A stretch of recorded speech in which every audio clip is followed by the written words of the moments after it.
أما بعد فقد قال الله تبارك وتعالى في كلامه المجيد وفرقانه الحميد. أعوذ بالله من الشيطان الرجيم. بسم الله الرحمن الرحيم. فاصدع بما تؤمر وأعرض عن المشركين. سورة حجر. وقال تعالى في موضع آخر: يا أيها الرسول بلغ ما أنزل إليك من ربك. سورة المائدة. উপস্থিত মসজিদের সম্মানিত মুসল্লিয়ানে কেরাম, দোতলায় অবস্থানরত শ্রদ্ধাস্পতিনী স্নেহাশিস মা ও ভগ্নীগণ,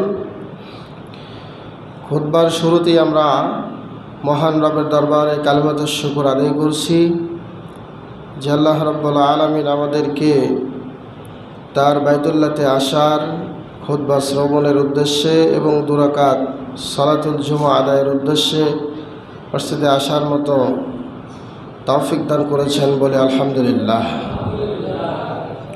লাখো কোটি দরুদ ও সালাম নবী মুহাম্মদ রাসূলুল্লাহ সাল্লাল্লাহু আলাইহি ওয়াসাল্লামের প্রতি। বাদ আলহামদুলিল্লাহ, আজকে আমাদের খুতবা আলোচনার বিষয়বস্তু পূর্বের ঘোষিত যে বিষয়, শেষ নবী বিশ্ব নবী মুহাম্মদ রাসূলুল্লাহ সাল্লাল্লাহু আলাইহি ওয়াসাল্লামের জীবনীর 2য় পর্ব আজকে আমরা আলোচনা শুনব। এই পর্বে আমরা জানব মক্কার নবুয়তের 13 বছর কেমন কাটিয়েছে, কি কি ঘটনার মধ্য দিয়ে তিনি দিনাতিপাত করেছিলেন। মোট কথা 40 বছর থেকে নিয়ে শুরু করে 53 বছর পর্যন্ত জীবন কাহিনী আজকে আমরা শুনব ইনশাআল্লাহ। আমরা শুরুতে বলেছিলাম 2য় পর্বে আলোচনা হবে নবুয়তের সন ভিত্তিক হিসেবে, অর্থাৎ নবুয়তের সন অনুযায়ী আমরা আলোচনা শুনব 2য় পর্বে। সেই ধারাবাহিকতায় আমরা নবুয়তের প্রথম বছর থেকে নিয়ে শুরু করে নবুয়তের 13তম বছর পর্যন্ত আলোচনা শুনব ইনশাআল্লাহ। শুরুতেই নবুয়তের প্রথম বছরে কোরআনের যে আয়াতি আল্লাহ রাসূল সাল্লাল্লাহু আলাইহি ওয়াসাল্লামের কাছে নাজিল হতো, সে আয়াতি বিশ্বনবী প্রাইভেটলি, খুব গোপনে কাছের লোকদের কাছে তিনি তা প্রচার করতেন। তার মানে আল্লাহ রাব্বুল আলামিন আয়াত নাজিল করতেন ঠিকই, কিন্তু প্রাইভেটলি ছাড়া প্রকাশ্যে সবার সামনে তিনি আয়াতগুলোকে ব্যাখ্যা বা তার অনুবাদ, তার প্রচার করতে সাহস পেতেন না। কারণ মাত্র তিনি নবী হয়েছেন এবং সবাই তার কথা সহজে বিশ্বাসও করবে না। এই জন্য তিনি একদম প্রকাশ্যে দাওয়াত দেওয়া থেকে বিরত থাকলেন এবং অন্যদেরকেও কিছু বলতেন না। তো তিনি যে নবী হয়েছেন এটা তিনি কাছের যে লোকেরা ছিল শুধু তাদের কাছে বলতেন। যেমন খাদিজা রাদিয়াল্লাহু তাআলা আনহা, তিনি জানতেন, যেহেতু তিনি তার প্রিয়তমা স্ত্রী ছিলেন এবং তিনি প্রথম ইহুদিদের মধ্য থেকে এবং মহিলাদের মধ্য থেকে 2টা সাইড থেকে সর্বপ্রথম খাদিজা রাদিয়াল্লাহু তাআলা আনহাই ইসলাম কবুল করেছেন। বলেন সুবহানাল্লাহ। তিনি আল্লাহ রাসূলের প্রতি ঈমান এনেছিলেন কারণ তিনি জানতেন যে শেষ নবী কেমন হবে। কারণ আরও একটি ছিল, সেটি হলো তিনি ছিলেন তাওরাতের হাফেজা। পুরো তাওরাত কিতাবটি তার মুখস্থ ছিল এবং তাওরাতের কোথায় কোথায় নবীর সম্পর্কে সংবাদ দেওয়া হয়েছে এগুলো তিনি জানতেন। কি উপস্থিতি, আজকাল দুঃখজনক হলো সত্য, বর্তমানের আলেম ওলামা যারা আছেন, মসজিদের ইমাম থেকে শুরু করে একদম আপার লেভেলের আলেম ওলামা পর্যন্ত, নবীর যে মাক্কি জীবনী, এই মাক্কি জীবনীর মতো এখন জীবন কাটাচ্ছে। কারণ উচিত কথা বললে সমস্যা হয়, হক কথা বললে কারো গায়ে লাগলে সমস্যা আছে। আমাদেরকে মেপে ঝুঁকে কথা বলতে হয়। সাবধানে কথা উল্লেখ করতে হয়, কারণ সমাজে সব অন্যায় আছে, কারো বিচার হয় না। কিন্তু একজন আলেম যদি একটা অন্যায় করে, এই বিচার করার জন্য যত জুয়াখোর, নেশাখোর, মদখোর, বদমাই সবাই উঠে পড়ে লাগে। কথা কি ভুল বললাম? এক ওয়াক্ত নামাজ পড়ে না, কিন্তু ইমাম সাহেবের বিরুদ্ধে কথা বলতেছে। আশ্চর্য সমাজে বাস করছি আমরা। সমাজে জুয়াখোরের বিচার নাই, সমাজে মদখোরের বিচার নাই, সমাজে বাবাখোরের বিচার নাই, একটা লোকও বিচার করার সাহস পায় না। কিন্তু হুজুরের একটা দোষ ফেলেই দেখবেন দোকানে, চায়ের দোকানে, রাস্তাঘাটে, সব জায়গায় হুজুরের নামে সমালোচনা। এটা মুসলিম সমাজের অবস্থা বলছি। হিন্দুরা আমাদের বদনাম করে না, যারা নামাজি এবং দায়িত্বশীল, ভালো পদে আছে, ভালো গুরুত্বপূর্ণ স্পটে আছে, তারাই এই কাজগুলো করতেছে, যা মুসলিম সমাজের জন্য একটা কলঙ্ক ছাড়া, সমাজ ধ্বংস ছাড়া আর কিছুই হতে পারে না। সমাজে মদখোরের কয়দিন বিচার করছেন? সমাজে জুয়াখোর, জেনাখোরের অভাব নাই। এরপরে বেনামাজির অভাব নাই। হুজুরে একক তো নামাজে না থাকলে হুজুরের সমস্যাকে হুজুর কেন নামাজে নাই? এগুলো হচ্ছে আমাদের মাক্কি জীবনের, আল্লাহর নবীর মাক্কি জীবনের যে একটা চিত্র, এই চিত্রের মধ্যে এখন আলেম ওলামা দিনেতিবাদ করতেছেন। মনে রাখবেন, আপনি যদি জুয়াখোরের বিচার করতে না পারেন, তাহলে একজন ইমামের বিরুদ্ধে একটা আঙ্গুল তোলার দুঃসাহস দেখাতে পারবেন না। যদি সমাজের সুদখোরের বিচার করতে না পারেন, তাহলে ইমামের বিরুদ্ধে এক চুল পরিমাণ, একটা চুল পরিমাণ কথা বলার কোনো দুঃসাহস দেখাবেন না। আগে ওই দিক দিয়ে ক্লিয়ার হয়ে আসবেন, তারপরে এখানে এসে বড় গলায় কথা বলবেন। বেনামাজি একজন নামাজ পড়ে না, কিন্তু হুজুরের পেছনে দুর্নাম নিয়ে টানাটানি। সম্মানিত উপস্থিতি, মাক্কি জীবনে আল্লাহর নবীর জীবনের এমন একটা অধ্যায় পার হয়েছে। আল্লাহর নবী মাক্কি জীবনে হক কথা যেগুলো ছিল, কোরআনের আয়াত স্পষ্ট নাজিল হচ্ছিল, এর পরেও এই রকম দ্বিমুখী এবং মুনাফিকদের জন্য, নিজের চাচার জন্য, নিজের জনগোষ্ঠীর জন্য সবার সামনে কোরআনের আয়াতগুলো বলতে পারতেন না। কারণ কার দোষ দেবে, কার বিরুদ্ধে তিনি যুদ্ধ করবেন? নিজের চাচাই শত্রু, নিজের স্বাস্থ্য ভাইয়েরা তার শত্রু। বিশ্বনবীর জীবনের প্রথম যে নবুয়তের অধ্যায় মাক্কি জীবনের মধ্যে, এইভাবেই আল্লাহর নবী মাক্কি জীবনের 13টি বছর তিনি অতিবাহিত করেছেন। এরপরে বিশ্বনবী নবী মুহাম্মদ রাসূলুল্লাহ সাল্লাল্লাহু আলাইহি ওয়াসাল্লাম এভাবেই তিনি গোপনে গোপনে দাওয়াত দিতে শুরু করলেন। গোপনে গোপনে যখন দাওয়াত দিচ্ছিলেন, তার দাওয়াতে দীক্ষিত হয়ে তারই চাচাতো ভাই আলী রাদিয়াল্লাহু তাআলা আনহুকে বলার সাথে সাথেই তিনিও ইসলাম কবুল করলেন। বলেন সুবহানাল্লাহ। আলী রাদিয়াল্লাহু তাআলা আনহুর পরে আরও অনেকে ঈমান এনেছিলেন। আলী রাদিয়াল্লাহু তাআলা আনহু তিনি ছোট্ট বাচ্চাদের মধ্যে মাত্র অল্প বয়সেই তিনি ইসলাম কবুল করলেন। যেই বয়সে তিনি ইসলাম কবুল করেছেন, বয়স তার ছিল মাত্র 7 থেকে 8 বছর বয়সে আলী ইসলাম কবুল করলেন। বলেন সুবহানাল্লাহ। দাসদের মধ্যে যারা ছিল, যারা দাসের জীবনযাপন করত, অন্যের গোলামি করত, তাদের মধ্য থেকে সর্বপ্রথম যায়েদ বিন হারিসা তিনি ইসলাম কবুল করেছেন। আবারও বলি সুবহানাল্লাহ। এরপরে সবচাইতে কাছের এবং ঘনিষ্ঠ বন্ধু যারা ছিল আমাদের নবীর, আবু বকর সিদ্দিক রাদিয়াল্লাহু তাআলা আনহু, আবু বকর সিদ্দিক রাদিয়াল্লাহু তাআলা আনহু তিনিও আল্লাহর নবীর প্রতি ঈমান এনে ফেললেন। রাসূল সাল্লাল্লাহু আলাইহি ওয়াসাল্লাম যখন কাছের লোকদের দাওয়াত দিচ্ছিলেন, গোপনে গোপনে প্রাইভেটলি দাওয়াত দিচ্ছিলেন, তখন তিনি কাছের ঘনিষ্ঠ লোক যারা আমানতদার, যারা আমানতের খেয়ানত করে না, তিনি তাদেরকে বলতে আরম্ভ করলেন, তাদেরকে দাওয়াত দিতে শুরু করলেন।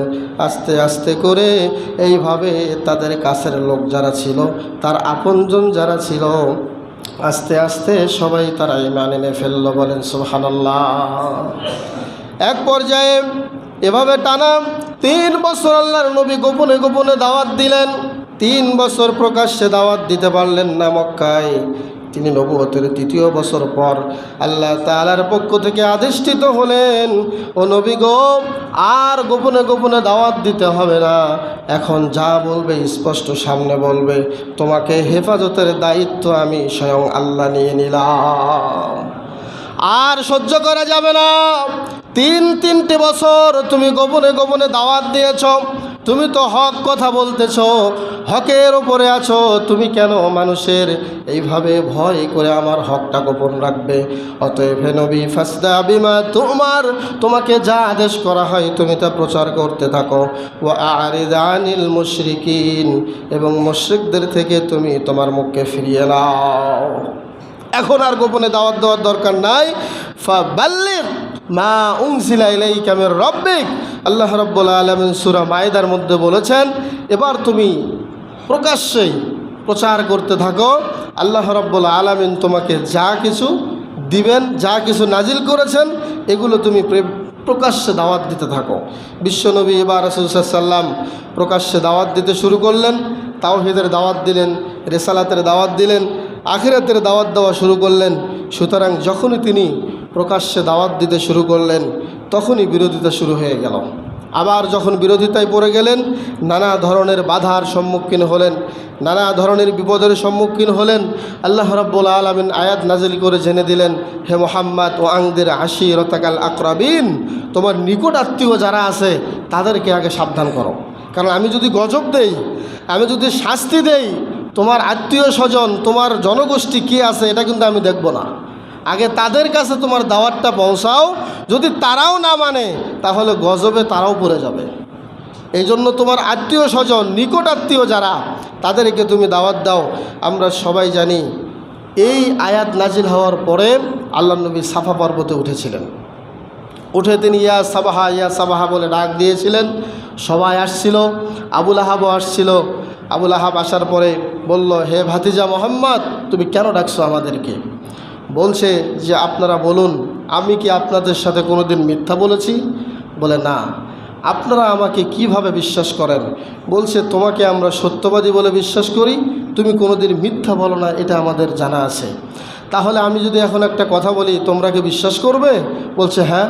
বলছে, এই যে একটা পাহাড় দেখতেছো, পাহাড়ের অপর প্রান্তে শত্রু দল আছে, যে কোনো সময় তোমাদেরকে আক্রমণ করতে পারে। অতএব তোমরা একবার বলো লা ইলাহা ইল্লাল্লাহ তুফলিহুন, সবাই একবার লা ইলাহা ইল্লাল্লাহ বলো, সবাই সফল হয়ে যাবে। এই কথা বলার সাথে সাথেই আবুল আহাব ঝমকে ওঠে, আবুল আহাব চেতে উঠে বলল, আলিহাদা জামাতানা, এই জন্য কি আমাদেরকে এখানে একত্রিত করেছ? এই কাজ ছাড়া তোর আর কোনো কাজ নাই, শুধু আল্লাহ আল্লাহ করিস, আল্লাহর দিকে ডাকিস। এই কথা বলে সে একটা পাথর নিল, পাথর নিয়ে আল্লাহর নবীকে মারতে উদ্যত হলো। অন্য অন্য তাফসিরে আসছে, তাফসির ইবনে কাসিরের মধ্যে আসছে, সে পাথরটা নিক্ষেপই করলো, আল্লাহর নবীর শরীরে গিয়ে লাগলো। আল্লাহ তাআলা জিবরাইলকে পাঠিয়ে জানিয়ে দিলেন, আমাদের নবীকে সান্ত্বনা দিলেন, তাব্বাত ইয়াদা আবি লাহাব ওয়া তাব, ধ্বংস হোক আবু লাহাবের 2 হাত এবং সে নিজেও। সবাই আমরা জানি সূরা লাহাব নাজিল হয়েছে এই ঘটনাকেই কেন্দ্র করে। এই নবুয়তের 3য় থেকে 4র্থ বছরের মাঝামাঝি সময়ে এই সূরাটি আল্লাহ তাআলা নাজিল করলেন। নাজিল করে আল্লাহ তাআলা আবু লাহাবের জন্য ধ্বংস অনিবার্য করলেন। এবং কিয়ামতের দিন আবু লাহাব তার গলায়, এবং এই সূরার যে শেষে আল্লাহ একটা আয়াতে বলেছেন, ফি জিদিহা হাবলুম মিন মাসাদ, তার স্ত্রীর গলার মধ্যে খেজুরের পাকানো রশি থাকবে। এই রশি দিয়ে ফেরেশতারা সারা হাসরের মাঠে আবু লাহাবের স্ত্রীকে শেষরাইতে ঘুরে নিয়ে বেড়াবেন। আর হাসরবাসীরাও দেখবেন যে এই লোকটাই ছিল আবু লাহাবের স্ত্রী, যে আল্লাহর নবীকে কষ্ট দিত। সম্মানিত উপস্থিতি, এবং আবু লাহাবের 2 হাত সহ আবু লাহাব নিজেও ধ্বংস হয়েছে। তার কোনো সম্পদ, তার কোনো সন্তান সন্ততি কোনোই কাজে আসে নাই, আসবেও না। তার মানে বোঝা যায় এই আয়াত নাজিল হওয়ার মাধ্যমে, এই সূরা নাজিল হওয়ার মাধ্যমে বিশ্বনবী নবী মুহাম্মদ রাসূলুল্লাহ সাল্লাল্লাহু আলাইহি ওয়াসাল্লাম সান্ত্বনা পেয়েছিলেন। যদিও তিনি চাচার বিরুদ্ধে কিছু করতে পারেন নাই, চাচার বিরুদ্ধে কিছু করেনও নাই। আল্লাহ রাব্বুল আলামিন যদি এরকম কোনো আদেশ করতেন, তাহলে হয়তোবা বিশ্বনবী চাচার বিরুদ্ধে অ্যাকশনে যেতেন। কিন্তু আল্লাহর নবীকে আল্লাহ রাব্বুল আলামিন এরকম কোনো আদেশ দেন নাই। এই জন্য তিনি ক্ষমার দৃষ্টিতে দেখেছেন, চাচাকে কিছুই বলেন নাই। সম্মানিত উপস্থিতি, তো এইভাবে এই সূরাটি নাজিল হওয়ার যে ঘটনা যেটা ঘটলো, এটা সহিহ আল বুখারীর মধ্যে আসছে 876 নম্বর হাদিসটি। এবং রাসূল সাল্লাল্লাহু আলাইহি সাল্লাম চাচার এই আঘাত পাওয়ার পরেও তিনি কিন্তু থামেন নাই। তিনি দাওয়াত দিতেই আছেন, দাওয়াত দিচ্ছেন, দাওয়াত দিতে থাকলেন। এক পর্যায়ে তার কথা শুনে যারা ইসলামের পথে দীক্ষিত হচ্ছিল, ইসলামের পথে আসছিল, তারা ছিলেন গরিব এবং অসহায় মানুষ, যারা কর্মচারী, যারা শ্রমজীবী, যারা এবং খেটে খাওয়া মানুষ, যারা দাস দাসী, যারা তারাই রাসূল সাল্লাল্লাহু আলাইহি সাল্লামের দাওয়াতে সাড়া দিয়ে ইসলাম কবুল করতে শুরু করলো। বলেন সুবহানাল্লাহ। আমরা সবাই জানি বিশ্বনবী যখন হেরাক্লিয়াসকে দাওয়াত দিচ্ছিলেন পত্রের মাধ্যমে, হেরাক্লিয়াস তার সামনে একজন দোভাষীকে বসে নিয়ে বলছিল যে তুমি বলো তো, শেষ নবী যে সে নবীর দাবি করে, তার দাওয়াতে কি বড় লোকেরা দীক্ষিত হয় নাকি গরিব লোকেরাই দীক্ষিত হয়? তখন দোভাষী বলেছিলেন তার দাওয়াতে কোনো ধনী লোক আসে না, বরঞ্চ গরিব লোক যারা, তারাই তার দাওয়াতে ইসলাম কবুল করতেছে। তখন হেরাক্লিয়াস বলেছিল, আমি হেরাক্লিয়াস রোম সম্রাট হয়ে বলছি, আমার এই পায়ের নিচের জায়গা পর্যন্ত এই শেষ নবী দখল করে ফেলবে। সুবহানাল্লাহ। তার মানে গরিব লোক, অসহায় লোক ইসলামের পথে আসা মানেই হলো উনিই হবেন শেষ নবী। সম্মানিত উপস্থিতি, তাদের সংখ্যা যখন দিন দিন বেড়ে যেতে লাগলো, ফলে তাদের উপরে অত্যাচারের স্টিম রোলার আবার আবু জেহেল, আবু সুফিয়ান, উতবা, সাইবা, তারা এভাবে অত্যাচার শুরু করে দিল। কারণ দেখতেছে যে দিন যাচ্ছে তাদের সংখ্যা আরও বাড়ছে, দিন যাচ্ছে সংখ্যা বাড়তেছে। এইভাবে 3 থেকে নিয়ে 4 থেকে নিয়ে 5ম বছর পর্যন্ত এই সংঘাত, এই অত্যাচার আরও প্রকট আকারে ধারণ করলো। আরও বেশি বেশি করে এই অত্যাচার মারাত্মক আকারে রূপ নিল। কোথাও বা বেলাল রাদিয়াল্লাহু তাআলা আনহুকে পিটিয়ে আহত করা হচ্ছে, কোথাও বা খাব্বাবকে খাব্বাবকে জ্বলন্ত আগুনের ওপরে তাপ দেওয়া হচ্ছে, কোথাও খোবাইবকে আহত করা হচ্ছে, আবার কোথাও আম্মার বিন ইয়াসারকে, আবার কখনো কোথাও সুমাইয়া রাদিয়াল্লাহু তাআলা আনহাকে বিভিন্নভাবে অত্যাচার করা হচ্ছে। তাদেরকে এরকম বিভিন্নভাবে যখন অত্যাচার করা হলো, অত্যাচার যখন শুরু করা হলো, তখন কোনো উপায় খুঁজে না পেয়ে বিশ্বনবী নবী মুহাম্মদ রাসূলুল্লাহ সাল্লাল্লাহু আলাইহি ওয়াসাল্লাম একটা পথ বের করলেন অত্যাচার থেকে বাঁচার জন্য, সাহাবীদেরকে মুক্তি দেওয়ার জন্য। বিশ্বনবী বললেন, এভাবে আর অত্যাচারের ভেতর দিয়ে থাকা যায় না। হে আমার সাহাবীরা, শোনো, আমি শুনেছি নাজ্জাশীর একজন বাদশাহ আছে, নাজ্জাশীর বাদশাহ হাফসায় থাকে, তোমরা সবাই হাফসায় হিজরত করে চলে যাও, হাফসায় চলে যাও। এখানে একজন বাদশাহ আছে, সে কোনোদিন অত্যাচার করে না, তার কাছে কেউ অত্যাচারিত হয় না, তোমরা সেখানে গেলেই নিরাপদে থাকবে। তখন তিনি নবুয়তের 5ম বছরে ছিলেন। এই নবুয়তের 5ম বছরে বিশাল একটা মুসলিমের দল যখন আবিসিনিয়াতে হিজরত করলো, এবং এই বছরেই আবু জেহেল বর্ষার আঘাতে সুমাইয়া রাদিয়াল্লাহু তাআলা আনহাকে শহীদ করে দিয়েছিলেন। বলেন সুবহানাল্লাহ। যেই 5ম বছরে আবিসিনিয়ায় বিশাল বড় একটা মুসলিম বাহিনী হিজরত করলো, ওই সময়েই সুমাইয়া রাদিয়াল্লাহু তাআলা আনহাকে সেই আবু জাহেল বর্ষার আঘাতে তাকে শহীদ করেছিল। এভাবে খুব কঠিন মুহূর্তগুলো যখন যাচ্ছিল, সাহাবীরা পার করতেছিল, তখন নবমুসলিমের বিরাট একটা অংশ আবিসিনিয়াতে হিজরত করছে। আবিসিনিয়াতে হিজরত করলো। রাসূল সাল্লাল্লাহু আলাইহি ওয়াসাল্লাম অনেক কষ্ট সহ্য করে তিনি থাকতে লাগলেন, মক্কাতে অবস্থান করতে লাগলেন। ঠিক এই মুহূর্তে আমির হামজা, যিনি আল্লাহ রাসূল সাল্লাল্লাহু আলাইহি ওয়াসাল্লামের চাচা, তিনিও আল্লাহ নবীর প্রতি, ভাতিজার প্রতি ইসলাম কবুল করে ফেলছেন। বলেন সুবহানাল্লাহ। এবং ওমর রাদিয়াল্লাহু তাআলা আনহু ইসলাম গ্রহণ করলেন, এবং সাথে সাথে রাসূল সাল্লাল্লাহু আলাইহি ওয়াসাল্লাম দোয়াও করে বসেছিলেন যে, হে আল্লাহ, মক্কাতে এই দুর্দিন চলছে, আপনি আবু জেহেল অথবা এই ওমর বিন খাত্তাব, এই 2 জনের যে কোনো একজনকে দিয়ে ইসলামকে শক্তিশালী করুন। তিনি আল্লাহর কাছে দোয়া করেছিলেন এভাবে, আল্লাহুম্মা আইজ্জাল ইসলামা বি আহাব্বা আবি জাহল ইবনে হিশাম ওমর ইবনুল খাত্তাব। হে আল্লাহ, আবু জাহেল অথবা ওমর বিন খাত্তাব, এই 2 জনের যে কোনো একজনকে দিয়ে আপনি ইসলামকে শক্তিশালী করুন। সেই দোয়ার বাদৌলাতে, এটা সুনানে তিরমিজির মধ্যে 3681 নম্বর হাদিসে এসছে, আল্লাহ নবী এভাবে দোয়াটা করেছিলেন। আল্লাহ রাব্বুল আলামিন আবু জাহালকে কবুল করেন নাই, তিনি কবুল করেছেন ওমর বিন খাত্তাবকে। বলেন সুবহানাল্লাহ।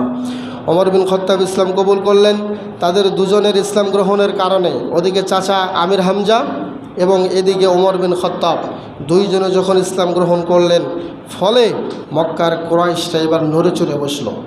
বড় বড় লিডার যারা আবু জেহেল আছে, আবু সুফিয়ান আছে, ওতবা, ওতাইবা, সাইবা যারা আছে, তারা এবার নড়ে চড়ে বসলো যে না রে, অবস্থা তো অন্যদিকে চলে গেল। ওমরের মতো লোককে আমরা হারায় ফেললাম, আমির হামজার মতো মানুষকে আমরা হারায় ফেললাম, এখন তো আমাদের অবস্থা খারাপের দিকে যাবে দিন দিন। এই অবস্থাতে তখন যখন তারা নড়ে চড়ে বসলো, কারণ এই নড়ে চড়ে বসার একটা কারণ হলো, তখন তারা পাবলিকলি কয়েকজন একসাথে তারা দুটি লাইন করে তারা মিছিলের মতো, এখন যেমন আমরা দেখি এরকম তাকবীর ধ্বনি পাঠ করতে করতে একসাথে তারা মিছিল দিতে দিতে তারা কাবা পর্যন্ত পৌঁছে গেল, কাবা ঘর বাইতুল্লাহ পর্যন্ত পৌঁছে গেল।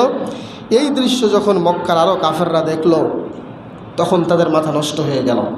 এই মিছিলের নেতৃত্ব দিচ্ছে ওমর, এই মিছিলের নেতৃত্ব দিচ্ছেন আমির হামজা। তখন এটাকে তারা যে কোনো মূল্যে থামানোর একটা পায়তারা শুরু করলো, যে কিভাবে তাদের দুইজনকে থামানো যায়। এবার তারা এই দাওয়াত এবং তার কাছে যাতে কেউ না যায়, ওদের ফয়সালা হলো, ওদের টার্গেট হলো আমির হামজা তার কাছে গিয়েছে, ইসলাম কবুল করছে। ওমর রাদিয়াল্লাহু তাআলা আনহু তার কাছে গিয়েছে, তিনিও ইসলাম কবুল করেছে। আর যাতে কেউ না যায়, কাউকে যাতে তার কাছে আর যেতে দেওয়া না হয়, এই জন্য কীভাবে কৌশল করা যায়। তখন তারা আল্লাহ রাসূলকে একটা কুপ্রস্তাব দিল যে, হে মুহাম্মদ, তুমি কি চাও, তোমার কি দরকার, তুমি যা চাও তোমাকে তাই দেব, তুমি এই দাওয়াত বন্ধ করো। তাদের একটা প্রস্তাব ছিল এরকম, তুমি কি নারী চাও, তোমাকে নারী দেব, সবচাইতে মক্কার সুন্দরী নারী তোমাকে দেওয়া হবে। তুমি কি সম্পদ চাও, যত সম্পদ চাও সব সম্পদ তোমাকে দেওয়া হবে। ক্ষমতা চাও, তোমাকে ক্ষমতা দেওয়া হবে। এরপরেও খবরদার এই নতুন দাওয়াত তুমি বন্ধ করো।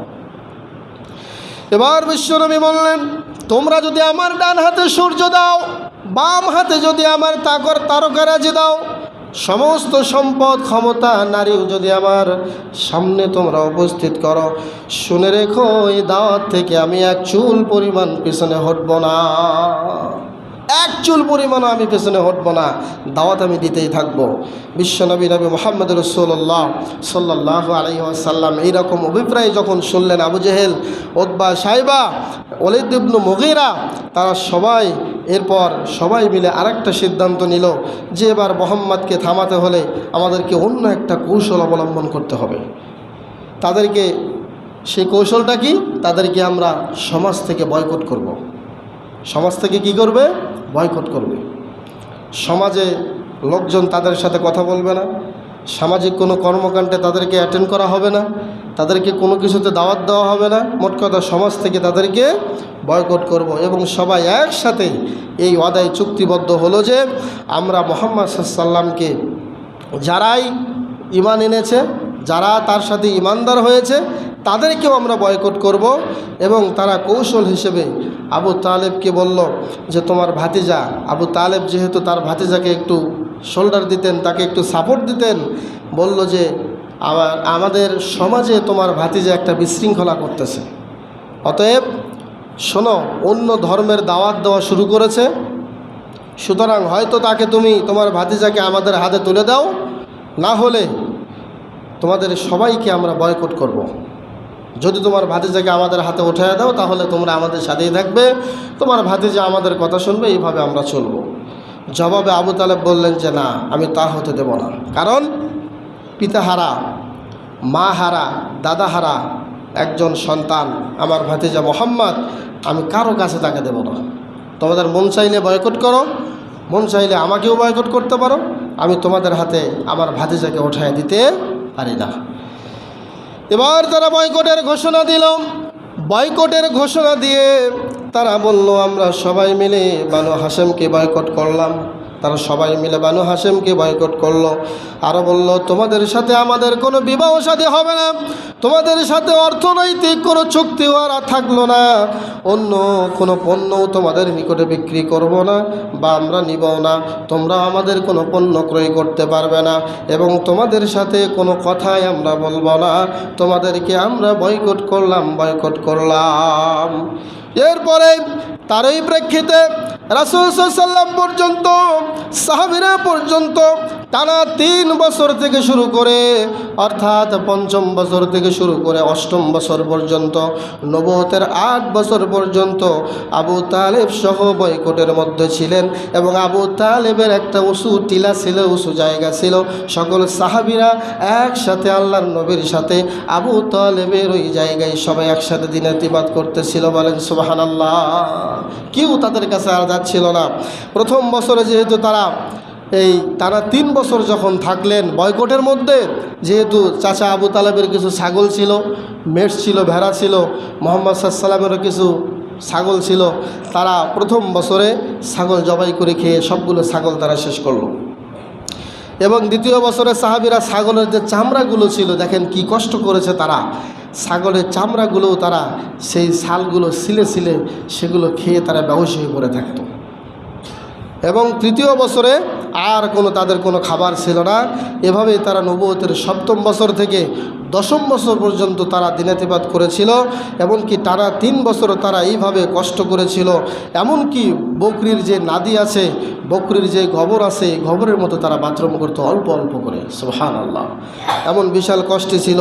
এরপর রাসূল সাল্লাল্লাহু আলাইহি ওয়াসাল্লাম চাচা আবু তালেবকে বললেন, চাচা, তারা যে আমাদেরকে বয়কট করলো এবং বয়কটের একটা লিস্ট তারা কিছু ধারা লিখে কাবা ঘরের সাথে ঝুলিয়ে রেখেছে, তো তারা তো বলেছে যে আমাদের পণ্য তারা নেবে না, তাদের পণ্য আমরা নেব না এবং আমাদের সাথে বিয়েও হবে না। অনেকগুলো চুক্তি এবং ধারা তারা লিখে কাবা ঘরের ছাদের উপরে ঝুলিয়ে রাখলো। তখন তিনি চাচাকে বললেন যে, রাসূল সাল্লাল্লাহু আলাইহি ওয়াসাল্লাম তার চাচাকে লক্ষ্য করে বললেন, চাচা, আপনি এক কাজ করেন, তাদের কাছে আপনি একটু যান, কষ্ট করে গিয়ে বলবেন, তাদেরকে গিয়ে বলেন যে আল্লাহ তাআলা আমাকে যে জানিয়েছেন যে তারা যেই ধারাগুলো লিখে রেখেছে ওই যে কাবা ঘরের ছাদের সাথে ঝুলিয়ে, আপনি গিয়ে তাদেরকে বলেন কাবা ঘরের প্রতিটি ধারাই, প্রতিটি লাইন, প্রতিটি লেখা উই পোকা সার পোকা খেয়ে ফেলছে। বলেন নাউজুবিল্লাহ। সবগুলো ধারা ওই পোকা সার পোকা খেয়ে ফেলছে, শুধু যেখানে তারা আল্লাহ শব্দটা লিখেছে ওই আল্লাহ শব্দটা বাকি আছে, আর সব ওই পোকা খেয়ে ফেলেছে। তখন তিনি আরও বললেন, তাদেরকে গিয়ে আপনি বলেন, আমি যদি শেষ নবী না হতাম তাহলে এটা আমি কেমনে জানলাম? আমি তো কাবা ঘরের ছাদের কাছে যাই নাই, আমি তো এখানে দূরে আছি আপনার এই শিয়াবে আবি তালেবে একটা উঁচু টিলায়, আর তারা তো কাবা ঘরের ছাদে এটা লিখে রেখেছে। আপনি গিয়ে বলেন যে আল্লাহ শব্দ বাদে সব লেখা ওই পোকা খেয়ে ফেলেছে, আর আমার পক্ষে এটা সম্ভব হতো না আমি যদি নবী না হতাম। এই কথা বলার পরে এবার আবু তালেব গিয়ে তাদেরকে বললেন যে, শোনো, আমার ভাতিজা মোহাম্মদ বলেছে যে তোমরা যেই 3 বছর যাবৎ যেই বয়কটের ডাক দিয়ে কাবার ছাদে বয়কটনামা ঝুলিয়ে রেখেছ, তোমরা দেখো প্রতিটি কথাই ওই পোকা খেয়ে ফেলেছে, এবং সে বলেছে তার প্রতিটি পোকা কথা ওই পোকা খেয়ে ফেলেছে, শুধু আল্লাহ শব্দটা ব্যতীত। তোমরা এর প্রমাণ করে দেখো, যদি দেখো মুহাম্মদ সাল্লাল্লাহু আলাইহি ওয়াসাল্লাম যা বলেছে তা মিথ্যা হয়, তাহলে আমি ভাতিজাকে তোমাদের হাতে উঠিয়ে দেব, আর যদি সত্য হয় তাহলে কি করবে এর জবাব আমি তোমাদের কাছ থেকে চাই। তো এরপরে তিনি বললেন যে কিছু বলতে হবে না, কিছু করতে হবে না, যে বয়কটের ডাক দিয়েছে বয়কটটা তোমরা উঠায় দিও যদি এটা সত্য হয়। তখন এবার তারা কাবার ছাদের কাছে সবাই ভিড় জমালো, সবাই আগ্রহ নিয়ে সবাই চলে গেল। তারা গিয়ে দেখে বয়কটনামা তাই দেখলো যা মুহাম্মাদুর রাসূলুল্লাহ সাল্লাল্লাহু আলাইহি ওয়াসাল্লাম বলেছেন, একটা লাইনও নাই, সব ওই পোকা খেয়ে ফেলেছে। এবার তারা দেখে অনেকের মনে ভয় ঢুকলো যে না, আমরা এখানে যারা আছি, আমরা যারা তার বিরোধিতা করতেছি, এটা তো আসলেই আমরা তো তারই বংশের লোক, এবং এরা তো আসলেই অত্যাচার করা আমাদের ঠিক হচ্ছে না। এক পর্যায়ে নবুয়তের 10ম বছরে তারা বয়কটের ডাকটা উঠিয়ে নিল। তারা বলল যে এরকম বয়কট আর দেওয়ার দরকার নাই, আমরা বয়কট ফিরিয়ে নিলাম। এরপরে এর চেয়েও দুঃখজনক ঘটনা ঘটল এর পরের বছরে, অর্থাৎ নবুয়তের 10ম বছরের শেষের দিকে। বিশ্বনবী নবুয়তের 10ম বছরেই তার চাচা আবু তালেবকে তিনি হারায়া ফেললেন। অর্থাৎ তার বয়স যখন 50 বছরে তার চাচা আবু তালেব ইন্তেকাল করলেন এবং যিনি রাসূল সাল্লাল্লাহু আলাইহি ওয়াসাল্লামকে চতুর্দিক দিকে সাপোর্ট দিতেন তাকে তিনি হারিয়ে ফেললেন। রাসূল সাল্লাল্লাহু আলাইহি ওয়াসাল্লামকে ঘরে যিনি শক্তি এবং সাহস যোগাতেন বিবি খাদিজাতুল কুবরা রাদিয়াল্লাহু তাআলা আনহা, তিনিও চাচার ইন্তেকালের 6 মাস পরে তার সেই পরম বিবিও মারা গেলেন। অর্থাৎ চাচাও এখন নাই, যেই বিবি তাকে সাহস দিতেন তিনিও এখন নাই। এখন এমন অবস্থা হয়ে গেল, চতুর্দিক থেকে কে তাকে সাপোর্ট দেবে এমন কোনো ব্যক্তি নাই। এবার রাসূল সাল্লাল্লাহু আলাইহি ওয়াসাল্লাম সাউদা বিনতে জামাকে বিয়ে করলেন।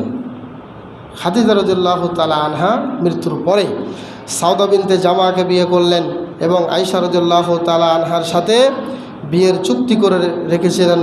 চুক্তিও হয়েছিল বিয়ে করার, কিন্তু এই যে সাউদা বিনতে জামা এবং আয়েশা রাদিয়াল্লাহু তাআলা আনহার সাথে বিয়ের চুক্তি হয়েছিল, কিন্তু ওই সময়ে তাৎক্ষণিক ওই সময়ে তিনি সংসার তখনও শুরু করেন নাই। এখন রাসূল সাল্লাল্লাহু আলাইহি ওয়াসাল্লামকে সাপোর্ট দেওয়ার মতো আর কেউ যেহেতু নাই এবং সুযোগ বুঝে হয়তোবা কেউ তাকে অ্যাটাকও করতে পারে, আক্রমণও করতে পারে, তাই রাসূল সাল্লাল্লাহু আলাইহি ওয়াসাল্লাম পাশের শহর তিনি তায়েফের দিকে পা বাড়ালেন। তায়েফের দিকে চলে গেলেন, তায়েফের লোকজনকে দাওয়াত দিলেন এবং তায়েফে যাওয়ার পরে কি হয়েছিল ঘটনা আপনারা অনেকেই জানেন।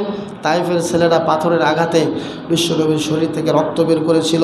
সাহাবী জায়েদ বলছেন যে আল্লাহর নবীর পায়ের যে খরম কাঠের এক জোড়া জুতা ছিল, এই জুতাগুলোর পর্যন্ত চতুর্দিক দিয়ে, পায়ের চতুর্দিক দিয়ে প্রায় অনেক উঁচু হয়ে তার শরীরের রক্তগুলো জমাট বেঁধেছিল।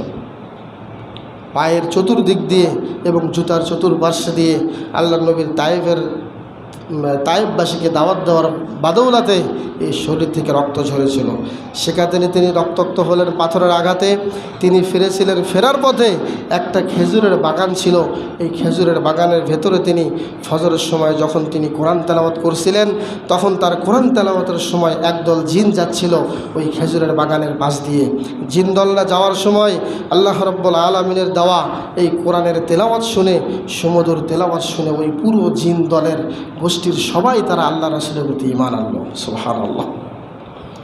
আল্লাহ তাআলা বোঝাতে চাইলেন যে নিজ জন্মভূমি মক্কা থেকে তোমাকে তাড়িয়ে দেওয়া হয়েছে, তোমাকে তায়েফ থেকেও ফিরিয়ে দেওয়া হয়েছে, আঘাত করা হয়েছে, তারা তোমাকে বিশ্বাস করলো না, কিন্তু অদৃশ্য জগতের জিন জাতিরা তোমাকে বিশ্বাস করেছে। এটা মনে রেখো, সারা বিশ্বের ব্যক্তিরা, সারা বিশ্বের মানুষ তোমাকে একদিন বিশ্বাস করেই ছাড়বে। এবার তায়েফে যখন বিশ্বনবী রিজেক্টেড হলেন তায়েফ থেকে, এবার কোথায় যাবেন? নবী সাল্লাম আর মক্কায় তো ব্যাক করতে পারবেন না, মক্কায় শত্রু আর শত্রু, তায়েফেও যেতে পারবেন না। অপেক্ষা করছে, তায়েফ থেকে কোনো আশ্রয় পেলেন না এবং তিনি এবার মক্কার অনতি দূরে দাঁড়িয়ে একজন লোককে পাঠালেন, দাঁড়িয়ে থাকে একজন ব্যক্তিকে পাঠালেন মক্কা থেকে একটু দূরে। তিনি পাঠাইলেন, গিয়ে বললেন যে তুমি একটু চলে যাও মক্কাতে, একটু গিয়ে বলো আমাকে সাপোর্ট দেওয়ার মতো মক্কা থেকে কেউ কি নাই? আমি একজন অসহায়, আমি একজন এতিম বালক, আমাকে সাপোর্ট দেওয়ার মতো মক্কায় কি কেউ নাই? আমার বাবা নাই, আমার শেকড় জন্মভূমি থেকে তো আমাকে আসতে হয়েছে, আমার শেকড়, আমার জন্মভূমি থেকে তো আমার যাওয়ার কোনো ইচ্ছা ছিল না। আমার দাদা দাদি, আমার বাবা মা, আমার চাচা চাচি, আমার বংশধর এখনও মক্কায় আছে, তাদের মধ্য থেকে কেউ কি আমাকে আশ্রয় দেবে না? আমার স্মৃতি, শৈশব, কৈশোর সব এই মক্কাতে আছে, তুমি একটু যাও, আমার সাথে তারা তো অনেক খারাপ আচরণ করেছে, অতএব তুমি গিয়ে বলো আমি তো কাউকে ঠকাইনি, কারোর সাথে জুলুমও করিনি, কাউকে বকাও দেইনি, কাউকে আঘাতও করিনি, অতএব আমাকে, আমি মুহাম্মদকে একটু মক্কাতে থাকার জায়গা দেওয়া যায় কি না? এটা ছিল আল্লাহর নবীর মাক্কি জীবন।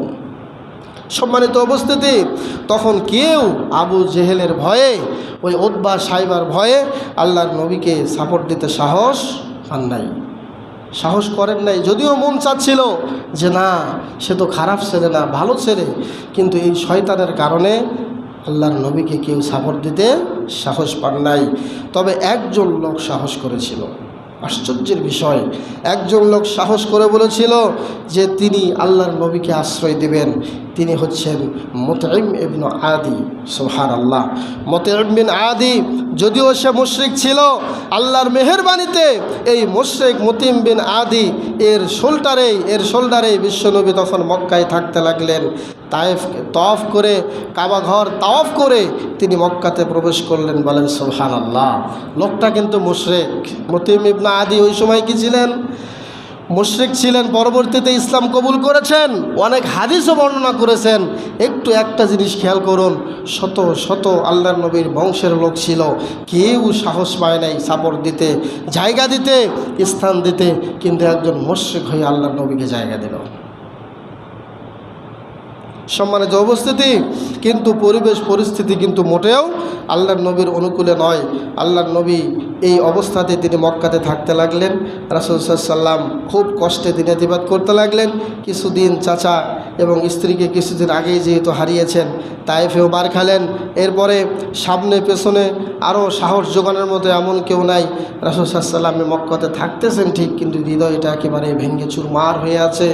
ঠিক নবুয়তের 11তম বছরে রাসূল সাল্লাল্লাহু আলাইহি ওয়াসাল্লামের ভাঙ্গা হৃদয়টাকে আনন্দ দিয়ে ভরপুর করে দেওয়ার জন্য, স্পেশালি একটা মিটিংয়ের জন্য আল্লাহ তাবারাক ওয়া তাআলা তাকে 7 আসমান পেরিয়ে আরশে ডেকে নিয়েছিলেন। বলেন সুবহানাল্লাহ। নবুয়তের 11তম বছরে আল্লাহ রাব্বুল আলামিন বিশ্বনবীকে মক্কা থেকে ফিলিস্তিনে নিলেন। মক্কা থেকে ফিলিস্তিনে নেবার পরে ওই ফিলিস্তিন থেকে বোরাক নামে ঘোড়ার পিঠে চড়ে, যেটা খচ্চরের চেয়ে একটু ছোটো ছিল, ঘোড়ার চেয়ে একটু ছোটো ছিল, খচ্চরের চেয়ে একটু উঁচু ছিল, এই একটা জন্তুর উপরে উঠে বিশ্বনবী 7 আসমান পেরিয়ে আরশে আজিমে চলে গেলেন। জিবরাইল আলাইহিস সালাতু ওয়াস সালামের মাধ্যমে নেওয়ার পরে রাসূল সাল্লাল্লাহু আলাইহি ওয়াসাল্লাম আল্লাহ আরশ পর্যন্ত যাওয়ার পরে মিটিং শেষ করে সেখান থেকে দৈনন্দিন আদায়কৃত 5 ওয়াক্ত সালাত আমরা পেয়েছি। বলেন সুবহানাল্লাহ। এর আগে পর্যন্ত, এতদিন পর্যন্ত আমাদের উপরে, উম্মতে মুহাম্মাদের উপরে, এমনকি নবী সাল্লাল্লাহু আলাইহি ওয়াসাল্লামের উপরে 1 ওয়াক্ত সালাত ফরজ ছিল না, নামাজ ছিল না ওইভাবে। সম্মানিত উপস্থিতি, এক পর্যায়ে তিনি মেরাজ থেকে ফিরে আসলেন। এবার যখন তিনি মেরাজ থেকে ফিরে এসে এবার কোথায় যাবেন? এবার যাবেন কোথায়? তিনি এবার মক্কাতেই থাকতে শুরু করলেন, এবং মক্কাতে তো সেরকম পরিবেশও নাই। তখন তিনি ইচ্ছা করলেন যে বাহির দেশে, বিদেশের কোনো একটা কান্ট্রিতে যাওয়া যায় কিনা। তো এক পর্যায়ে রাসূল সাল্লাল্লাহু আলাইহি ওয়াসাল্লাম হজ্জের মৌসুমটাকে তিনি বেছে নিলেন, যে সময়ে মক্কাতে অনেক হাজিরা হজ করতে আসে। কারণ হজ্জে যখন মক্কায় হাজার হাজার লোকজন যখন চারিদিক থেকে আসতো, এই সময়ে বিশ্বনবী অনেক লোকজনের সাথে একটু কথাবার্তা বলতেন, মনটাকে উজাড় করে হাসি খুশি থাকার চেষ্টা করতেন। হজ্জের মৌসুমগুলোতে আবু জেহেল, উতবা, সাইবা, ওয়ালিদ ইবনে মুগিরা সবাই মিলে আবার হজ্জের যে প্রধান যে গেটগুলো আছে সেখানে দাঁড়িয়ে দাঁড়িয়ে বলতে শুরু করলো যে মুহাম্মদ নামে একজন পাগল আছে এই মক্কাতে, এই পাগলের ধারে কাছেও তোমরা যাও না। এই দাওয়াত তারা দিতে শুরু করলো। তো একটা জিনিস মনে রাখবেন, মানুষ যেই দিকে মানুষকে বাধা করা হয়, নিষেধ করা হয়, মানুষ কিন্তু ওই দিকেই ছুটতে থাকে। তো এক পর্যায়ে মানুষ ভাবলো যে আমরা দেখি লোকটা কি, এর ব্যাপারে এখানে নিষেধ করা হচ্ছে কেন। তখন সবাই যখন তার কাছে যাওয়া আরম্ভ করলো, এবং তারা বলল যে এই যে যারাই মুহাম্মদ সাল্লাল্লাহু আলাইহি ওয়াসাল্লামের কাছে আসতো, আসার পরে যখন দেখতে এত সুন্দর চেহারা, সে তো পাগল হতে পারে না। যে পাগল হবে তার নখ বড় থাকবে, চুলগুলো এলোমেলো থাকবে, উস্কো খুস্কো চেহারা থাকবে, এরকম অবয়ব এবং এত সুন্দর একটা ছেলে তো আমরা জীবনে কোনোদিন দেখি নাই। এইভাবে তারা নিজেরাই আকৃষ্ট হতে শুরু করলো, এবং নিজের মুখে আল্লাহর নবী তাদের সামনে কোরআন তেলাওয়াত করতেছিলেন, কোরআন তেলাওয়াত শোনাচ্ছিলেন। তার তেলাওয়াত শুনে অনেক বিধর্মীরা সেখানে সরাসরি ইসলাম কবুল করা শুরু করলো। সুবহানাল্লাহ। সম্মানিত উপস্থিতি, কিন্তু রাসূল সাল্লাল্লাহু আলাইহি ওয়াসাল্লাম তো এক জায়গায় সেটেল হতে হবে, এক জায়গায় স্থায়ী হতে হবে। কোথায় যাবেন তিনি? এবার তিনি মিনায় ও আকাবাতে খুঁজতে শুরু করলেন। যে নবুয়তের 11 বছরে তিনি আছেন, তখন খুঁজতে খুঁজতে তিনি মিনার একটা তাঁবুতে গিয়ে ঢুকলেন। যে মিনা আছে এই মিনার একটা তাঁবুতে গিয়ে ঢুকলেন। ঢুকে সেখানে মাত্র 6 জন লোক বসেছিল। এই 6 জন লোকের কাছে গিয়ে আল্লাহর নবী জিজ্ঞাসা করলেন, তোমরা কারা? তারা বলল যে আমরা খাজরাজ গোষ্ঠীর লোক। তো ইয়াসরিব আমাদের বাড়ি ছিল, যা মদিনার পূর্ব নাম ছিল। তো সেখানে তাদের সংখ্যা ছিল মাত্র 6 জন। তো আসলে পৃথিবীতে যত বড় বড় কাজ হয়েছে খেয়াল করে দেখবেন, যত বিপ্লব হয়েছে এগুলো কিন্তু শুরু হয়েছে সামান্য কিছু লোকের মাধ্যমে। কথা বলেন ঠিক কিনা? এই 6 জন লোকের মাধ্যমেই ইসলাম সারা মক্কা মদিনা এখন বর্তমানে সারা বিশ্ব ছড়িয়েছে। সুবহানাল্লাহ।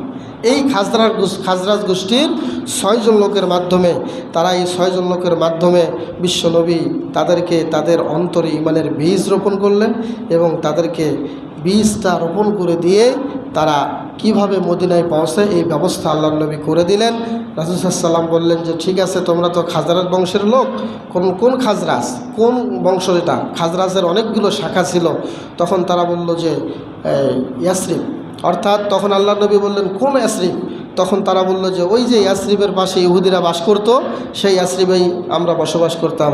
তারা বলল যে এই কথার জবাবগুলো যখন বিশ্বনবী পেলেন, তখন আল্লাহর নবী রাসূল সাল্লাল্লাহু আলাইহি ওয়াসাল্লাম আবারও বললেন যে তোমাদের যদি কিছু সময় হয়, তোমাদের যদি কিছু সময় থাকে, তাহলে আমি তোমাদেরকে কিছু শোনাতে চাই। তখন তারা বলল যে ঠিক আছে, হ্যাঁ বলুন, আমরা শুনবো। তখন তাদের সামনেও আবার আল্লাহর নবী ঈমানের বীজ যেভাবে কিছু প্রথম আগেই দিচ্ছিলেন, এরপরেই তিনি কিছু কোরআনের আয়াত তেলাওয়াত করলেন। যখন তেলাওয়াত শুনল, তারা শুনতেই থাকলেন, তেলাওয়াত শুনতে শুনতে বিমোহিত হতে থাকলেন। এই এক পর্যায়ে এর কিছুর পরেই রাসূল সাল্লাল্লাহু আলাইহি ওয়াসাল্লামের হাতে হাত রেখে সবাই তারা 6 জনই মুসলমান হয়ে গেল। সম্মানিত উপস্থিতি, রাসূল সাল্লাল্লাহু আলাইহি ওয়াসাল্লাম বললেন যে যাও, তোমরা এই কোরআনের কথা, আমি যে শেষ নবী, এই কথা, এই 2টি কথা তোমরা এলাকায় গিয়ে বলাবলি করবে, এলাকায় গিয়ে প্রচার করবে। এবং তারা যে পরের বছরে ইয়াসরিব থেকে তখন আরও তারা অতিরিক্ত 6 জন তারা নিয়ে আবার এই মিনার তাঁবুতে চলে আসলো। বলেন সুবহানাল্লাহ। তাহলে 6 জন আর 6 জন কয়জন হলো? 12 জন। মদিনা থেকে আরও 6 জন আসলো। এই 12 জন নিয়ে নবুয়তের 12তম বছরে যখন আল্লাহ নবী পা রাখলেন, তখন রাসূল সাল্লাম খুঁজতে এই 12 জন লোককে আবার এই মদিনার এই তাঁবুতে, মিনার তাঁবুতে পেয়ে গেলেন এবং সেখানে তিনি ঢুকলেন। ঢুকে এই 12 জনকে রাসূল সাল্লাল্লাহু আলাইহি ওয়াসাল্লামের হাতে হাত রেখে একটা শপথ করিয়েছিলেন। আল্লাহ নবী বলছেন, আমার হাতে হাত দাও, হাত দিয়ে তোমরা একটা বায়াত পাঠ করো। সেই বায়াতটা ছিল এরকম, সেই বায়াতটাকে বলা হয় বাইআতুল আকাবাল উলা, যেটা আমরা ইতিহাসের পাতায় পড়ে থাকি। বাইআতুল আকাবাল উলা মিনার পাশেই সেই শপথে বললেন, হে নবী, আপনার হাতে হাত রেখে আমরা বলছি, আমরা তাই করব, আপনি আমাদেরকে যা আদেশ করবেন, আপনার আনুগত্যই আমরা আমাদের মরণ পর্যন্ত মেনে নেব। সুবহানাল্লাহ। এইভাবে রাসূল সাল্লাল্লাহু আলাইহি ওয়াসাল্লাম যখন তাদের বায়াত তারা মেনে নিল, আল্লাহর নবী অত্যন্ত খুশি হলেন। তার হৃদয়ে একটা আশার সঞ্চার হলো। তিনি অত্যন্ত খুশি হয়ে তিনি ইয়াসরিবে চলে যেতে লাগলেন। তিনি চলে যেতে এটা একটা মনে করলেন, একটা আশান্বিত হলেন যে এবার তিনি মদিনাতে যেতে পারবেন, যেহেতু তারাও মদিনার লোক, এবং এই মক্কার একটা অবসান ঘটিয়ে তিনি মদিনাতে শান্তিতে থাকবেন। এই জন্য এই আশায় অন্তরে একটু কী পেলেন? স্বস্তি খুঁজে পেলেন। যেহেতু মদিনার 12 জন লোক ইসলাম কবুল করেছে, ওই অবস্থায় মক্কায় তো আর কেউ সাপোর্ট দেওয়ার মতো কেউ নাই। এক পর্যায়ে 12 জনকে সাথে করে রাসূল সাল্লাল্লাহু আলাইহি ওয়াসাল্লাম মক্কার একজন নবমুসলিম যিনি ছিলেন, তার নাম ছিল মুসআব বিন উমাইর। এই উমাইর রাদিয়াল্লাহু তাআলা আনহুকে তিনি ইয়াসরিবে পাঠিয়ে দিলেন এই 12 জনকে সাথে নিয়ে। এবং প্রথমে ইসলামের অ্যাম্বাসেডর হিসেবে, ইসলামের বার্তাবাহক হিসেবে মক্কা থেকে মদিনায় গেলেন এই মুসআব বিন উমাইর। এই মুসআব বিন উমাইর ছিলেন খুব ড্যাশান চেহারার একজন মানুষ, খুব সুন্দর আকৃতির একজন মানুষ, খুব পরিপাটি ধরে তিনি থাকতেন। তিনি এমন পারফিউম আতর ব্যবহার করতেন যার ঘ্রাণ পুরো রাস্তা দিয়ে সরে যেত। সুবহানাল্লাহ। বিশাল বড় লোকের সন্তান ছিলেন এবং যারাই এই ঘ্রাণ শুনত তারা একেবারে বিমোহিত হয়ে যেত। সম্মানিত উপস্থিতি, দেখুন, একজন দায়ী যারা দাওয়াত দেয় মানুষকে, তাদের কোয়ালিটি এরকমই হওয়ার দরকার। একটু স্ট্যান্ডার্ড হতে হবে, অথবা ভালো এবং দেখতেও যেন সুন্দর হয়। তাই বলে যে একেবারে এই কালো চেহারার লোক দাওয়াত দিতে পারবে না, বিষয়টা এরকম নয়। বিশ্বনবীর একটা চাক্ষুষ, তার যে একটা চৌকিকতা, তিনি যে কেমন চতুর ছিলেন, তার একটা প্রমাণ যে তার চেহারা দেখেই যেন মদিনার লোকেরা কি হয়? ইসলামের পথে আকৃষ্ট হয়। এই 12 জনকে নিয়েই মুসআব বিন উমাইর যখন ইয়াসরিবে চলে গেলেন, অর্থাৎ মদিনায়, তখন মাত্র কয়েকদিনের ব্যবধানেই, কয়েক শত মানুষকে তারা মুসলিম বানায় ফেললেন। সুবহানাল্লাহ। কয়েক শত মানুষকে যখন মুসলিম বানায় ফেললেন, ইসলামের বাণী তিনি প্রচার করে ফেললেন এবং রাসূল সাল্লাল্লাহু নবমুসলিমদের আরও যারা ছিল সবাইকে ইয়াসরিবে চলে যেতে বললেন যে তোমরা আরও যারা মক্কাতে ইসলাম কবুল করছো আর এখানে থাকার দরকার নাই, সবাই মদিনায় চলে যাও। যেহেতু মুসআব বিন উমাইর তিনি ভালো একটা অবস্থান তৈরি করে ফেলেছে, তারা সেখানে দল ভারী করতে শুরু করলো। এবার মদিনাতে আল্লাহর নবীর যাওয়ার একটা রাস্তা পরিষ্কার হচ্ছে। নবুয়তের 13তম বছরে তিনি মিনার হাজি একটা ক্যাম্প ছিল, মিনার এই হাজি ক্যাম্পে তিনি অপেক্ষা করলেন এই নিয়তে যে দেখি মুসআব বিন উমাইর এবং সেই 12 জন তারা কি করে আবার আসে কিনা। এবং এই নিয়তে দাঁড়িয়ে থাকতে থাকতে এই বছরই তারা আরও 75 জন নবমুসলিমকে সাথে করে তারা মিনার তাঁবুতে এসেছিল, বলেন সুবহানাল্লাহ। এবং সবাই রাসূল সাল্লামের হাতে হাত দিয়ে বায়াত পাঠ করলেন।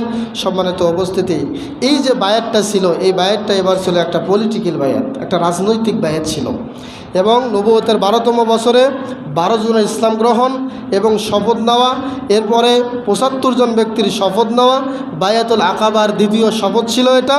এই শপথে ছিল যে আমরা আমাদের জীবন মরণ দিয়ে, আমাদের জীবন মরলেও জীবন গেলেও আমরা আমাদের জীবন দিব, তারপরও আল্লাহর নবীর গায়ে একটা আঁচল লাগাতে দেব না, সুবহানাল্লাহ।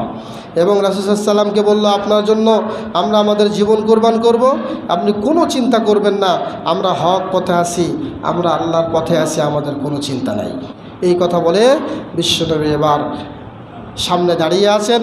এবার তারা বলল ইয়া রাসূলুল্লাহ আপনি আসুন, আপনার শুভাগমনের অপেক্ষায় আমরা মদিনায় অপেক্ষা করব।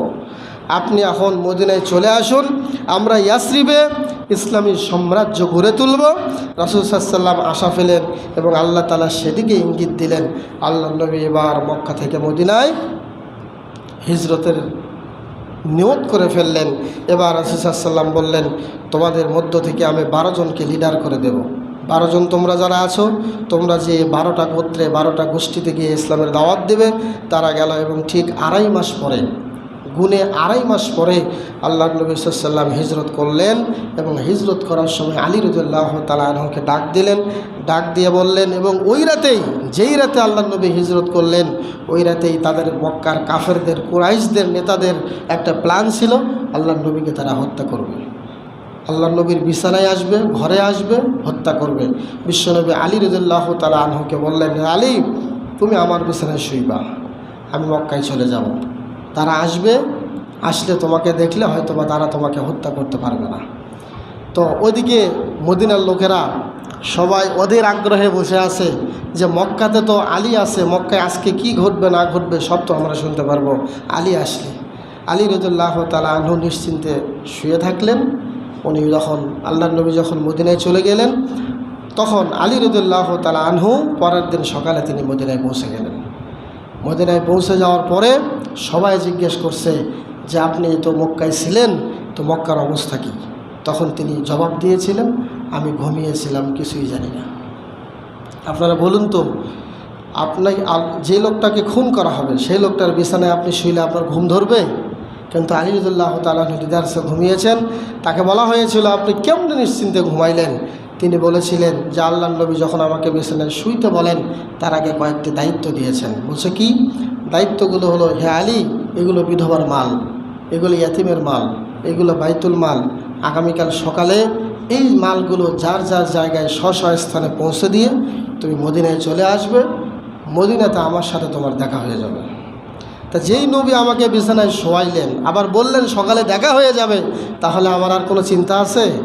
আমাকে কেউ মারতে পারবে না। সম্মানিত উপস্থিতি, এই হিজরতের ঘটনা বিশাল লম্বা ঘটনা। আমরা সবাই জানি আবু বকর সিদ্দিক রাদিয়াল্লাহু তাআলা আনহুর সাথে ছিলেন, কাফেরদের পা দেখতেছিলেন। বলছেন ইয়া রাসূলুল্লাহ, কাফেরদের পা দেখতেছে, এই যে আসলো আমাদেরকে ধরে ফেলবে। বিশ্বনবী বলছিলেন লা তাহজান ইন্নাল্লাহা মা'ানা। আবু বকর চিন্তা করো না, ভয়ের কারণ নাই, আল্লাহ আমাদের সাথে আছেন। সুবহানাল্লাহ। সম্মানিত উপস্থিতি, এইভাবে বিশ্বনবীর 53 বছর পর্যন্ত সমাপ্তি ঘটল এবং এটাই ছিল আল্লাহ নবীর মাক্কি জীবনের শেষ ঘটনা। হিজরতের মাধ্যমে আল্লাহ নবী এখন মক্কা থেকে কোথায় গেলেন? মদিনায় চলে গেলেন। আমরা আগামী সপ্তাহে মাদানী জীবন